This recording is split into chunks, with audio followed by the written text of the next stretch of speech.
बरसात की बूंदें हवेली की खिड़कियों पर थपथपा रही थीं। सीमा छत पर अकेली खड़ी थी। हवेली का माहौल रहस्यमय और वीरान लग रहा था। उसका पति रोहित बिजनेस के सिलसिले में बाहर था। हवेली में बाकी सदस्य तो थे, पर सभी अपने अपने कामों में व्यस्त। तभी देवर आर्यन की वापसी होती है। आर्यन अभी अभी पढ़ाई खत्म कर मुंबई से आया था। स्मार्ट और रहस्यमयी व्यक्तित्व वाला आर्यन हवेली में कदम रखते ही सीमा को थोड़ा बदला बदला सा लगा। पहला मोड़, आर्यन की रात की गतिविधियां। रात के खाने के बाद सीमा जब अपने कमरे में जा रही थी, तो उसने देखा कि आर्यन चुपके से एक पुराने बंद कमरे की ओर बढ़ रहा था। वह थोड़ा ठिठक गई। वह जानती थी कि वह कमरा वर्षों से बंद है।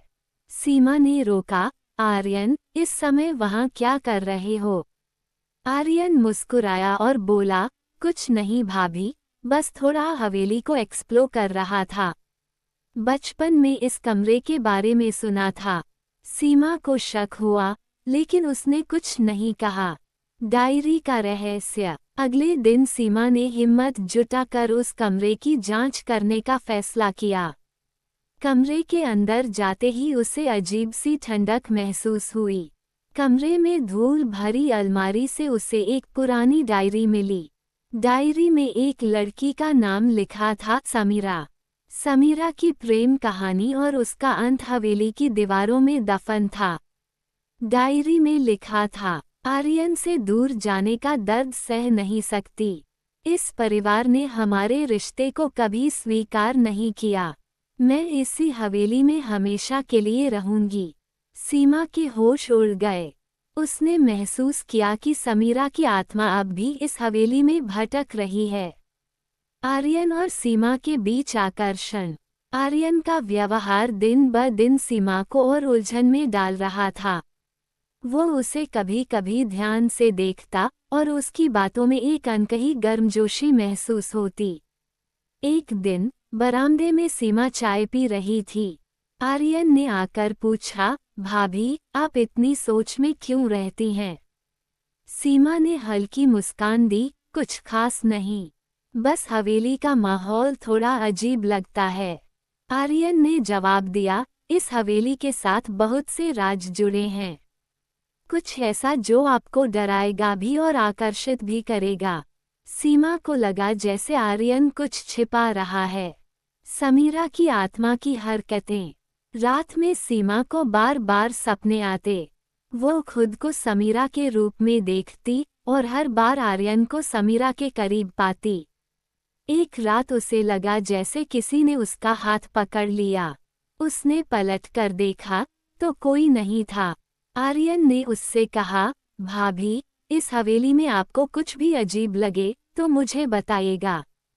सीमा ने जवाब दिया, क्या तुम जानते हो कि इस हवेली में क्या छिपा है?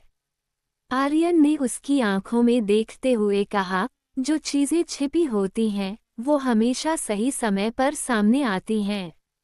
सच का सामना। सीमा ने हिम्मत करके डायरी के बारे में आर्यन से पूछा। आर्यन ने सच कबूल किया। हाँ भाभी, समीरा मेरी पहली और आखिरी मोहब्बत थी, लेकिन हमारे प्यार को परिवार ने नकार दिया। समीरा ने इस हवेली में अपनी जान दे दी। मैं उसे भूल नहीं सका। सीमा को महसूस हुआ कि समीरा की आत्मा अब भी आर्यन के पास है। रोमांस और भावनात्मक लगाव। समीरा की कहानी और आर्यन के दर्द ने सीमा को उसकी तरफ खींच लिया। दोनों के बीच कुछ ऐसा जुड़ गया जिसे वे नाम नहीं दे सकते थे। आर्यन ने कहा, भाभी, आप मेरी सबसे बड़ी ताकत बन गई हैं। आपके बिना मैं इस दर्द से नहीं लड़ सकता। सीमा ने उसके कंधे पर हाथ रखा और कहा, हम मिलकर समीरा की आत्मा को शांति देंगे। चरमोत्कर्ष। सीमा और आर्यन ने तहखाने में समीरा की पुरानी पेंटिंग ढूंढी। हवेली के नौकरों ने बताया था कि जब तक वह पेंटिंग नष्ट नहीं होती, समीरा की आत्मा मुक्त नहीं होगी।